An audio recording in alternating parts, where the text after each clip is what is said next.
Әңгімені бастамас бұрын менің каналыма тіркеле отырыңыздар. Егер әңгімем ұнаған болса, лайк басып, өз ой-пікірлеріңізді қалдырыңыздар. Перизат қаланың қарапайым орта отбасынан шыққан қыз. Қанша қаланың қызы болса да, ата-анасының рұқсатынсыз ешқайда аттап баспайтын. Бикешші, кешкі серуен дегенді мүлдем білмеді. Тек туған туыстарымен ғана атаулы мейрамдарға шығатын. Тіпті қаланың қай жерінде не барын да білмейтін. Тек өзінің оқу орнына тіке барып келетін еді. Перизат Шымкент қаласында мейірбике оқуын оқыды. Оқу оқып жүрген кездің өзінде еш қылтың-сылтыңы жоқ. Ойында тек оқуымды жақсы аяқтасам деген арманы болды. Ол арманы да орындалып, мейірбике мамандығын алып шықты. Оқуын тамамдаған Перизатты әкесі өзінің әпкесінің үйіне Алматы қаласына жіберді. Ондақсы ел, жер көрсін дегені еді. Перизат Алматыда медицина саласына мейірбике болып жұмысқа тұрды. 1 жыл жұмыс атқарып, Шымкентке қайтқысы келді. Өйткені ешқашан әке-шешесінің қасынан шығып көрмеген қыз. Ата-анасын сағынып, енді көрмей кететіндей болып, оның үстіне енді қайтып өз қаласына жете алмайтындай сезімде болды. Ешкімнің сөзіне де қарамай, әжептәуір жұмысынан шығып, өз қаласына кетіп қалды. Аяқ астынан кетіп қалған Перизатқа әпке жездесі жап-жақсы жұмысты тастап кетіп қалғаның не деп, ренішін жасыра алмады.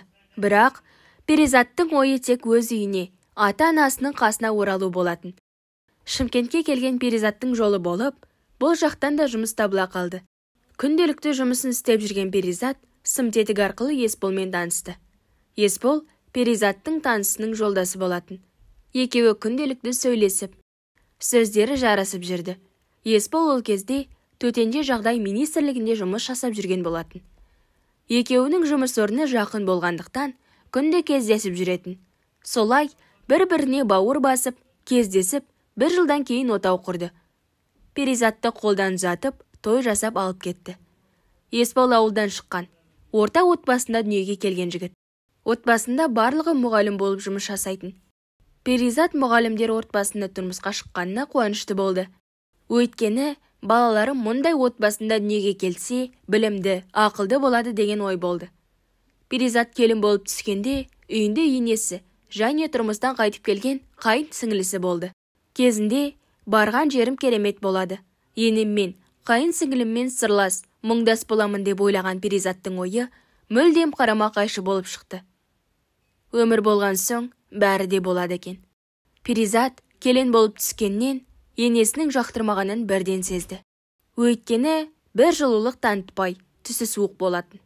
Басында мүмкін шатасып отырған болармын деп ойлаған Перизат келіндік қызметін атқарып жүре берді. Тұрмысқа шығарда Перизат айлық демалысқа шығып 1 ай ауылда боламыз деп жоспарлап келген болатын. 1 ай ауылда болып, сәлемін салып жүрген Перизатқа енесі тек 1-ші күні ғана сәлеміне аузын жыбырлатып, ырымын жасағанымен, қалған күндері мүлдем көрмегендей алдынан өте шығатын. Енді ғана келін болып түскен Перизатқа бұл жағдайлар оңайға соқпады. Жат жерге келіп, жолылық көрмеген соң, өзі де қиналып жүретін. Бірақ Есбол үшін ештеңе демеді. Енесі жақтырмаған соң, қайын сіңлісі қайда барсын, оның да Перизатқа айтары көп еді. Енді ғана түсіп жатқан келінге тарпабас салып отырды. Қит етсе тиісіп шығатын. Сөздерімен бір шымшып өтетін. Сөздері сүйектен өтетін. Күнделікті қайын сіңлісінің жұмысқа шайын беріп шығарып салып жүрген жеңгесінің қадірін білмей, уақыты келсе тиісіп қалушы еді. Бүгін де сол әдетіне басып, анасына жеңгесін жамандап отыр. Өзі ұрыс тілегендей, ойлайтыны тек ұйқы. Таңғы 10-да тұрып, кешкі 8-де жатады. Келін деген ерте тұрмай ма дейді. Мұнысын естіген Перизат ренжіп қалды. Мұнысы несі? Күнделікті шай тамағын уақытылы беріп шығарып жатқан жоқпын ба дейді. Бірақ не болса да іштей тынып, енді ғана түскен келін тағы үндемей қалды. Сол кездерде жолдасы Есболдың жұмысы қысқарып, жұмыстан шығып қалды. Бұрындары мұғалім болып, 1 жыл жұмыс жасап, біреумен ерегесіп жұмыстан шығып кеткенге ұқсайды. Содан кейін қалаға барып, төтенше жағдайлар министрлігіне кірген еді. Енді міне, одан да шығып отыр. Сол шыққанын тағы Перизаттан көріп отыр. Келіннің аяғынан деген құт алып келмеді. Келгеннен ағам жұмысынан айырылып қалды деп тағы кінәлады. Осындай майда шиде әңгімесімен күнделікті тиісетінді шығарды. Әрең шыдап жүрген Перизат айлық демалысы біте салып, қалаға жолдас екеуі пәтер жалдап тұрды. Енесі еншісін бергендей болып шығарып салды. Бірақ Перизатқа өзінің артынан келген көрпе төсегін бермеді. Үйдегі ескі қысқы көрпелерді берді. Мейлі деп, онысына да көніп, бақытты күндерін кеше берді. Көп ұзамай Перизат жүкті болды. Жүкті болғаннан бастап, Перизат күнде бір түсті көретін болды. Жардан құлап бара жатқандай сезілетін. Жерде жатса да, аяғы селкілдеп жататын болды. Ол кезде бір дем салдырып жіберіп ойында да болмады. Түнде қорқып шыққанымен, бәрібір бұл кез Перизаттың бақытты кездері еді. Өйткені жолдасы қасында өзімен өзі емін-еркін өмір сүрді. Күнделікті жұмысына барып келіп жүрді. Ал Есбол ағасының қасына базарға саудаға шықты. Үйде жай жатқанша бір нәрсемен айналысайын деп шешті. Соңғы кезде Перизат өзінің түсінен қорқып жүр. Неге бұл түсті көре беремін? Маған босанғанда бір жағдай болып қалмай ма дейтін. Ойланумен бас ауырып кететін болды. Ақыры ішіне жасыра алмай, онысын Есболға айтты. Есбол, уайымдама, барлығы жақсы болады деп, Перизаттың күдігін сейілтейін деп, жақсы білікті дәрігер тауып сөйлесіп қойды. Перизат айы күні жетіп, аман-есен қыз босанды. Сосын енесі Қарасар деген үмітпен Перизат ауылға барды. Есбол қалада саудасында қалып, жұмысын жалғастыра берді. Енді екеуі екі жақта бөлек жүрді. Басында апта сайын Есбол демалысқа келіп жүрді. Кейін анасы, апта сайын неге келе бересің ақша құртып? 2 аптада бір кел деген соң, анасының айтқанын тыңдап, 2 аптада келетінді шығарды. Перизат ауылда қызымен жалғыз қалғандай жүрді. Жаны ашыған бір адам жоқ. Қайын сіңлісі бұл келгеннен бұрынғы әдетіне басты. Жеңгесіне көмектесудің орнына жұмыс жасасын дегендей, әдейі бәрін бүлдіріп жүрді. Не өзінің жатқан жерін жинамайды. Жинап қойған үйді шашып, перделерін сырғытып алып тастайтын болды. Болмаса, даланы сыпырып қойса, барып шемішке шағып, шашып кететін болды. 1 сағат, 1 минут демалмасын дегендей. Оған қосылып, сол ауылда тұратын қайын бекесі де қосылды. Бір ауылда тұрғандықтан, күнде осы үйде болды. Айтатындары өсек, анасына келінді жамандап отырды. Қойыңдар деген ене болмады. Қайта олармен қосылып, ене де күн бермеді. Не нәрсе болмасын, тырнақ астынан кіріздеп отыратын жағдайға жетті. 2 аптада бір келетін Есбол, қызына су өткізбейтін памперс алып келсе, оған да сөйлейтін. Есбол кетісімен памперстерін алып қоятын. Айтатыны, сенікі рахат екен, Есболдың ақшасын құртып отырасың, үйде дым бітірмейсің, қолыңмен жу дейтін болды. Қайын сіңлісінің мінезінде шек жоқ еді. Ыстық шай демдеп апарса, оны да суып қалды деп, біресе кесірленіп ішпей, біресе оны да төңкеріп тастайтын болды. Қайта ыстып алып кел деп дастархан басына отырғызбайтын.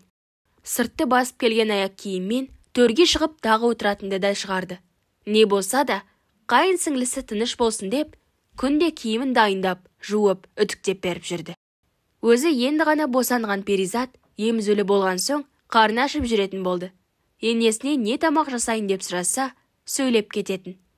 Қайта-қайта қайдағы тамақ, жаңа ғана жедік, істеме дейтін. Перизаттың қарны ашып, іштері қапсып қалатын жағдайға жетті. Не жартып тамақ, не шай ішкізбейтін. Қарны ашып, қызын да жөнді емзе алмайтын болды. Қарны тоймаған қызы 1 аптада 1 рет үлкен дәретке баратын. Оның өзінде іші қатып, клизма жасап шығарып алатын болды. Сол жылдары Есболдың жұмысы жақсы жүріп жатты. Үйдегілері мал алып қой, тапқан ақшаңа. Қараймыз деп 10 қара мал алғызды. Бірақ қараған олар емес, Перизат болды. Есбол малдарды ауылға барып Перизатқа тапсырды. Қалай қарау керек екенін үйретіп айтып кетті. Өзіне үйдің шаруасы аздай еді, енді сырттың жұмысы да басталды. Қаладан шыққан қыз келешекте керек болады. Балаларымның болашағы үшін деп оған да көнді. Біресе үйге, біресе далаға жүгіріп, күні қалай өтіп кететінін білмейтін. Ол кезде ауылда су тапшы болатын. Төмен жақта абысыны тұратын. Суды сол жақтан тасып жүрді. Бір барғанда 10 рет алып келетін. Ол кезде де енесі сөйлейтін. Мені суға тұншықтырып өлтірейін дедің бе дейтін. Бұл сөзге де мән бермей жүре берді. Кебең ауылдың тіршілігімен 2 жылдың қалай өтіп кеткенін де білмей қалды. Бұл уақытта қызы 2 жасқа толған. Есболға бір келгенде анасы, қарындасы, әпкесі бәрі жабылып, ана елден ажырас. Туып бергені бір ғана қыз. Енді тумайды дейді. Бірақ Есбол көтереді ғой, не қыламын ажырасып. Онсыз да ажырасып жатқандар аз емес дейді. Бұлай дегені өзінен басқа ағаларының бәрі ажырасып, екінші, үшінші әйел алған еді. Тек бір әйелмен шектеліп қалғаны осы. Көп замай қайынсіңлісі сол ауылға тұрмысқа шықты. Бірақ тек тұрмыс құрды деген аты ғана. Осы үйден мүлдем шықпайтын. Өйткені мектеп жақын еді. Келгеннен соң ауылдағы қайын әпкесі де келетін. Бәрінің басы қосылса болғаны шымшып сөйлеп, келеке етіп отыратын. Бір күні енесі бесіктің жібін қырқып алып жатқан жерінен Перизат кіріп қалды. Таңырқап қалған Перизат, енесіне мұныңыз не? Бесік келе емес пе? Неге қырқып алдыңыз деп еді? Енесі, не қыласың мұны? Бәрібір туып жатқан балаң жоқ дейді. Қайынбикеңе керек болып жатыр екен. Ала берсін деп шығып кетті. Неге, не үшін керек болғаны жайлы айтпады. Күндер өте берді. Баяғы жартас, сол жартас, ештеңе де өзгермеді. Тек Перизат соңғы уақытта мазасыз күй кешіп жүр. Өзіне не болғанын түсінбей әлек. Әр жері бір ауырады. Жанын жеп бара жатқан ауру не екенін өзі де түсінбейді. Тек жерге жатып аунай береді. Бір күні қатты ауырып жедел жәрдем шақырып еді. Қай жерің ауырып жатыр десе, не айтарын? Қай жері ауырып жатқанын айта алмады. Өйткені өзі де түсінбеді қай жері ауырып жатқанын. Тек жанын жеп бара жатқан бір ауру. Айналып келіп цементке аунап жата бергісі келді. Өзін әрең сүйреп жүрген Перизат анасын көргісі келді. Мауқын басып, қасына жатқысы келді. Енесіне айтайын десе, қорқып, әрең дегенде жалынып жүріп сұранып, төркініне жіберуін өтінді. Енесі ешқашан төркінге жібермейтін. Сұранса болды, ұрыс шығаратын. Бірақ бүгін келісімін берді әйтеуір. Барғаннан өзі мазасыз. Қызын әрең көтеріп барды. Не тамақ жөнді ішпейді. Азып тозып кеткен. Құр сүлдері қалған. Қызының мұншалықты абыржығанын көрген анасы бірінші рет дем салдырып жіберші. Саған не болды? Келгеннен әлі жатырсың. Қай жерің мазалап жүр? Келесі көшеде апа бар. Сол кісіге апарайын деп, қызын сүйемелдеп, ертіп барды. Дем салдырып оқыған еді. Көзі шайдай ашылып, қайта жан кіріп, тірілгендей болды. Сосын бірденен апа, сізден сұрайыншы, маған не болып жүр деді. Оқытатын апа, саған дуа жасалған деді. Бір рет енем бесіктің жібін қиып алып кетіп еді. Оның қатысы бар ма деді. Әрине, саған енді бала сүймесін деп жасалған. Қазір дуаны кері қайтардым. Барған соң көрерсің кімнің жасағанын деді. Көзі ашылып, жаны кіріп Перизат ауылына қайтты. Келсе, енесі мен қайын сіңлісі екеуі шай ішіп отыр екен. Сәлемін салып, амандасып ішке кіріп кетті. Киімін ауыстырып, сыртқа шыққаны сол, қайын сіңлісі өзімен өзі ауырып, сол жерде дөңбекшіп жата қалды. Біраз тұра алмай жатып, әрең дегенде өзін жинақтап қайта жұмысына кетті. Өзі де түсінбей қалды неге аяқ асты ауырғанын. Сол жылы енесі қайын сіңлісінің артынан көрпе төсегін апарамын деп жүрді. Перизаттың анасының қолынан тігіс келетін. Сондықтан Перизатқа анаң тігіп берсін көрпесін, сенікінде етіп деді. Оған Перизат қолы тимейді анамның. Тіге алмайды деді. Ондақсы не үшін анам тігіп беруі керек? Маған көрсетпегені жоқ. Өздері тігіп алсын деген ойда болды. Сол сөзі қыздарына жеткен болар. Тігіп бермегеніне қырсығып, сол ауылдағы қайын беке мен қайын сіңлісі келіп, Перизаттың көрпелерін қиып кетті. Неге олай жасадыңыз? Жап-жақсы көрпені қиғаныңыз не деп еді? Кім қиды? Өзі тозған, жыртылады да деді. Бұлармен сөз таластырудың мәні жоқ екенін түсінген Перизат қоя қойды. Бірақ ішіне сыймағанын көрші келіншекке айтып берді. Көрпемді жыртты барлығын, бірақ мойындамады деді. Ішіне толып қалған сырын айтамын деп. Артынан бесіктің жібімен дуа жасапты деген әңгіме де аузынан шығып кетті. Бірақ бұл сөзі айналып, өзіне келетінін білмеді. Ақыры өзіне таяқ болып тиді. Айтылған сөзі қаладағы Есболға дейін жетті. Есбол хабарласып, не деп жүрсің сен? Менің отбасымды дуа кештеп жүрмесің деп қатты ашуға булықты. Қорыққанынан айтпадым деп еді, көрші келіншекпен беттестіремін деп шықты. Ақыр соңы Перизатты ортаға салумен аяқталды. Анасын қаладан шақыртып, жаңағы көрші келіншектің енесі келіп, одан қайын бике, сіңілі бәрі жиналды. Айқай шуға ұласып, екі жақ ұзақ уақыт сөз таласумен болды. Перизат үндемеген күйі сүрелерін оқып, жылап отыра берді. Не десін, бәрін өзінен көріп отыр, айтпауы керек еді. Өзім кінәлімін дейді. Ақталмады да. Өйткені бәрібір ешкімді сендіре алмайды. Тек басын көтермей жылап отыра берді. Бір кезде енесі, қызыңның қанын тексерту керек. Біздің үйде аппақ ешкім жоқ деді. Бұл сөзі Перизаттың өңменінен өтіп кетті. Өйткені бұл отбасыдағы жігіттердің бәрі ақ, қыздары қара еді. Қалайша бұлай дейді. Әкесі ақ емес пе? Немересінен күмәнданып, маған жала жауып отырма дейді. Бірақ онысын сыртқа шығармады. Бір сөйлесе, бұл үйден Есполдан бір жала кететінін біліп отыр. Бұл уақытта Перизат көтерген еді. Амал жоқ, барлығынан кешірім сұрап, осы үйде қалды. Күз айлары болатын. Есбол ауылға келді. Бірақ Перизатқа ұзақ уақыт сөйлемеді де, жақындамады да. Мұнысы Перизаттың жанына батты. Өйткені осы үйде Есбол үшін жүрген еді. Не керек, уақыт зымырап өте берді. Солай, итшелеп жүріп, аман-есен қыз босанып алды. Ауруханадан үйіне алып шып келгені сол, тағы баяғы жартас, сол жартас болды. Қайдан жыртылатыны белгісіз, матрас, киім. Барлығының бір жерлері жыртық болып тұрды. Тағы да көзбен көрмеген соң ештеңе дей алмады. Бөлмесінде әбден өзімен өзі тығылып жылады. Бірақ қанша жыласа да ештеңе өзгермейді. Амал жоқ, сол жыртық киімдерді тігіп, амалдап, ебір жесірі шығып, киіп жүрді. 2015 жылдары. Бұл уақытта қайын сіңілісі бір ұл босанып алған. Күйеуімен ұрысып келіп қалды. Ондақсы енесінің желкесінен жұлқып, немереңе қарамайсың ба деп айғайға басқан. Мұны білген күйеуі оны әбден ұрып тастаған. Соған шыдамай үйге келіп отыр. Келгеннен тыныш отырмай, тағы Есбол екеуін шақыстырып отырды. Ол уақытта Перизаттың үлкен қызы 4-5 жас шамасында еді. Әпкесінен қашан қайтасыз әпке деп еді, әпкесі айғайға басты. Бұл менің үйім. Құрыңдар, кетіңдер бұл үйден дейді. Қызын айқайлап жатқан соң, осы уақытқа дейін үндемеген Перизатта қызын жақтап, қайын сіңлісі екеуі қатты ұрысты. Айтылмаған сөздері қалмады. Ақыры Перизат қайын сіңлісіне бір емес 2 байға тидің деді. Осы мінезіңнен қайтып келіп отырсың деп еді, ол да қарап қалмады. Мен 2 байға тисем, сенің қыздарың 10 байға тисін деді. Енесі ортаға түсіп, осы қызды сен дуаладың. Жолдасымен ұрысып жүргеніне сен кінәлісің деді. Бірақ Перизат та қайтпады. Мен дуакеш емеспін. Дуаланса, дуакеш адамның қолы сынсын, инвалид болып қалсын деді. Не керек, сөзден қалыспай, осы уақытқа дейінгі ішіндегінің бәрін айтты. Бұл кез қыс айы болатын. Соңғы кезде үйдің бітпейтін мәселесінен шаршады ма, Есбол ішіп алатынды шығарды. Ішіп алса, Перизатқа қол көтеретін.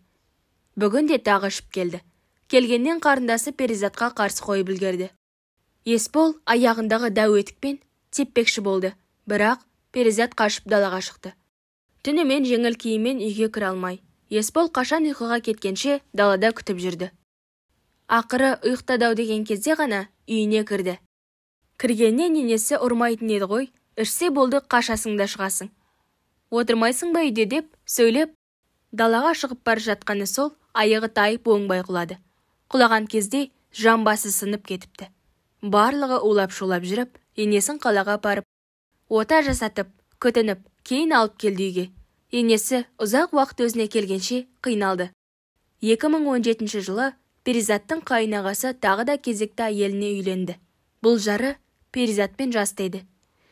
Тойларын жақсылап өткізіп алып, олар қайта қалаға кетті. Бұл кезде енесі тәуір болып, балдақпен жүретін. Тойды аман-есен өткізіп болған соң, бір аптадан кейін төркіндетіп бір күнге Перизат үйіне кетті. Үйіне барғанда кеш болып қалған еді, арқа-жарқа болып. Сым тетікті қуаттандырғышқа қойып, сол күйі қарамады. Таңертеңгісін қайта жолға шығып, үйіне келсе, тосынсый тағы күтіп тұр. Үйінде жаңадан үйленген қайнаға, келіншегімен бәрі келіпті. Келгеннен Перизаттың жағасынан алды. Не әйелінің көзінше қоқаңдап тұрғанын, не мінезін көрсеткісі келді ме, әйтеуір дікеңдеп. Бер кел, Қайда жүрсің? Телефонды өшіріп, біреумен кездесіп келдің бе? Кім біліпті сенің не істеп жүргеніңді? Жүргішсің сен дейді. Аға, не деп тұрсыз? Ұялмайсыз ба деп, іші өксікке толып, жылап жіберді. Мұны естіген енесі, осы бәленің даусы жаман деп, қасынан өте шықты. Қайнағасы әлі тиісуін қоймай тұр. Мына есік алдында бір шыбық жатпасын. Қимылда. Үніме, сенен де зор қызды алып беремін. Сен сияқты қатын қажет емес деп барлығының көзінше намысына тиетін сөзді айтып жатыр. Оған қасында тұрған келіншегі миығымен күліп, қойсаңызшы деп қояды. Сыртта келіншегінің намысына тиетін сөздер айтылып жатса да, Есбол басқа бауырларымен бірге күліп іште отыра берді. Не керек, қорғаны болатын ешкім жоқ. Перизат жылап жүріп, өзі оқытылған апайға хабарласты. Не істесем болады, енді қайттым дейді. Болған жағдайдың барлығын айтып берді. Оған оқытылатын апа, ешқайда кетпе. Сен кетсең, қуанады. Әдейі сен кетсін деп жасап жатқандары. Сен кетіп қалсаң, Есбол араққа салынып кетеді. Шыда деп жігерлендіріп қойды. Апаны тыңдап, үйге кіріп, жатын бөлмеде отырып дағы жылады. Бұл не өмір, не жаздым, не істеп қойдым соншама? Неге бұлай қиындап кетті барлығы дейді. Есболға да қанша жалынды. Жүр, кетейікші қалаға, бөлек тұрайықшы деді. Бірақ Есболда кетсең кете бер, мен осында қаламын деп кесіп айтты. Амал жоқ, дағы іші өртеніп бара жатса да шыдауға тура келді. Қайнағасы тағы айқайлады. Ей, бер кел, шай қой деді. Амал жоқтан бөлмесінен шығып, шай тамағын істеп берді. Сол күні кетеме деген үміті болып еді, бірақ олар сол жатқаннан 2 күн жатып, сосын бірақ кетті. Ортасында осындай айқай-шудың қаншамасы болды. Перизат үйіне кеткен кездерде болды, бірақ атанасы бұл барса ұрсатын. Неге келдің? Сені біреу қинап қосты ма? Өзің таңдап жүріп түйген жігітің. Енді кімді кінәлайсың? Өз үйіңе бар. Балалардан обал. Әкесіз өспесін деп, қайтадан не шай тамақ ішкізбей, кері таксиге салып жіберетін. Содан кейін де Перизат үйіне кеткісі келмей, шыдап жүре берді. 2018 жылы енесі қайын әпкесінің үйіне барып ауырып қалды. Шілде айы, күн қатты ыстық болатын, инсульт алыпты. Содан енесі жақсы болмады. Ауруханадан ауруханаға жатты. Адам танымастай өзгерді. Кейде тіпті өз жақындарын танымай қалатын болды. Оған да сен дуакеш бәрін құрттың, дуаладың деп тағы жала жапты. 2019 жылы емделіп жүріп, Перизат ұл босанып алды. 2 қыздан кейінгі ұлға Есбол қатты қуанды. Бұл уақыттарда да Перизат оқытылып жүріп әрең босанды. Әлсіреп, дел-сал болып жатып қалатын. Ондай кезде дереу дем салдырып алатын. Өйткені өзі де қорқатын. Ішінде әрқашан бір қорқыныш жүретін. Балаларым үшін аман есен жүрсем екен деген. Одан кейін де талай қиындықтар болды. Өмір үшін күресіп келе берді. Содан сол жылы енесі өмірден өтті. Ол уақытта үйлеріне кішігірім жөндеу жұмыстарын жасап жатқан еді. Уақытша қайын ағасының үйіне кеткен болатын. Сол жақтан жан тапсырды. Кетерінде өз үйіне қайтқысы келіпті. Перизатқа барамын, қыздарымды көремін, немерелерімді көремін деп арманда кетіпті. Ауырып жатқан кезінде абысыны Перизат келініңіз жаман ба десе, басын шайқап жатыпты. Мұнысын кейін абысына айтып берді. Соңғы рет көру енесіне сол күйі бұйырмапты. Бір жағынан Перизаттың да айтқаны болды. Енесінің ауырып нашарлай бастағанда біздің үйден шықпас екен. Егер менің қолымда жүріп қайтса, қыздары сен өлтірдің деуінен таймайды. Маған жала жабады деп қанша тіледі. Тілегі орындалып, ол уақытта қайын ағасының үйінен шығарылды. Содан енесінің 7-сі, 40-ы барлығын өткізгенше, тағы қыздары тиісіп жүретін. Не керек, бәріне шыдап жүріп, 2022 жылы да тағы ұл босанды. Бірақ бұл жолы қанша оқытылып. Дәрігерге қаралғанымен, баласын босанған соң қан кетіп, жатырын бірге алып тастады. Ол кезде Перизат қатты қиналды. Бірақ дәрігерлер аман қалғаныңа шүкір. Балаң қасыңда, қызың бар, ұлың бар. Енді өзіңді ойла деп жұбатып кетті. Қанша жылағанымен, бәрі қайта орнына келмесі анық. Балалары үшін өмір сүруді жалғастыра берді. Қазір Перизаттың өмірі тек қорқынышпен өтіп жатыр. Өзімен өзі жолдасымен бірге бөлек тұрады. Бірақ қалай үйге қайын әпкесі, қайын сіңлісі келсе ауырып бастайды. Кете салысымен балаларымен қосылып, оқытылып, қайта орнына келіп алады. Әбден киімді жыртып, қиып кететінін білетін Перизат қазір жынды адамдарша өмір сүріп жатыр. Олар келе жатыр дегеннен барлық киімді буып-түйіп тығып қоятын болды. Келгеннен жақтырмай отырсың деп тағы шығады. Қазір Есболға киімді жыртып кетеді. Әпкең, қарындасың деп сөз айтпайтын болды. Өйткені Есболдан айырылып қаламын ба деп қорқады. Соңғы кезде Есболдың да денсаулығы болмай жүр. Белі ауырып, одан кеуде тұсы шаншып ауырып қалатын болды. Қайын әпке, қайын сіңлі сол баяғы әдетін қоймаған. Солармен күресіп, Перизаттың 12 жылы өте шықты. Кім біледі, әлі неше жыл күресетінін.